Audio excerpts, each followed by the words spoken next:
Nouveau jour à Chillington. L'ambiance est encore plus morbide que la veille. Rien de rassurant. Chacun rentre dans ses pantoufles, les pieds gelés et tremblants. Tous, sauf 5 d'entre vous. Nicolas Carr, Andrei Obolens, Ethel Edward, Jean Latour et Astolfo Hayton.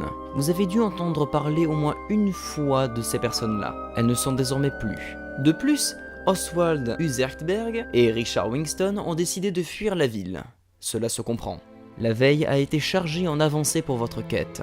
Le vendeur de journaux est attendu au tournant. Le petit Chillington, tenez-vous au courant des tueries. Article saisissant, une première théorie sur les meurtres, élaborée par un citoyen. Un article fascinant, 2 référendums proposés par les citoyens, pour ou contre la construction d'une tour de guet, devant nous mettre à mort le prisonnier Vacchino, nous vous attendons dans les urnes. Quelque chose d'étrange vous interpelle. Vous n'entendez pas la centrale s'allumer ce matin. La ville est dans le noir le plus complet. Certes, ça n'est que gênant, mais cela entrave énormément le travail au quotidien dans les usines. Vous êtes rappelé à l'ordre par l'autre vendeur. Astromont Times, le navire Farandole a encore des soucis techniques, mais repartira sous peu pour enfin faire sa croisière. La nouvelle technologie des fédérations alliées est opérationnelle, la population attend que cette dernière soit dévoilée.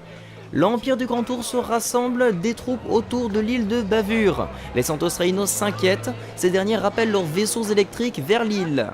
Le poste radio est désormais presque allumé machinalement. Eh bien, la ville de Chillington commence à se vider de ses habitants.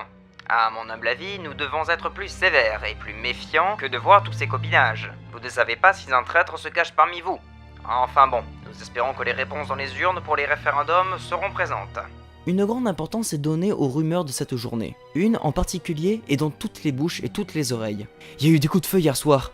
Un homme a attaqué Clémence Nobleville, dans la rue dans la nuit d'hier. Je peine à y croire. Jan Strovitch, le militaire, tu sais, il était avec Clémence. Ils l'ont raté mais ils l'ont identifié. William Curtis. Il l'a attaqué sans arme, il était dans une rage folle, sauvagement. On a mis William en garde à vue. Il a essayé de la tuer, c'est horrible. Cependant, d'autres rumeurs courent. Hamilton a repris le commerce de bougies de Delacroix. C'est une grande bonté de sa part, il vend des bougies à bas prix pour se recueillir sur les victimes. La police a jugé bon de le laisser faire son commerce dans ce cas. Jamais les Ishiwa n'ont attiré autant de curieux. Le nombre de gens qui avaient hier sur le site Ishikana était impressionnant. Baltic Docourt a été envahi à l'hôpital, quelque chose lui a explosé dans les yeux, quelle horreur. Le prisonnier Vacchino prétend que des membres d'une organisation secrète nommée la Lignée du Crabe seraient à l'origine des meurtres. Il est à moitié fou, mais ça me fait cogiter. On a fait d'autres découvertes sur le site Ishikana, notamment une phrase très bizarre, je me demande bien si elle a une signification au moins. Plus que jamais vous avez l'impression de toucher au but. Vous vous sentez pris à continuer dans votre enquête.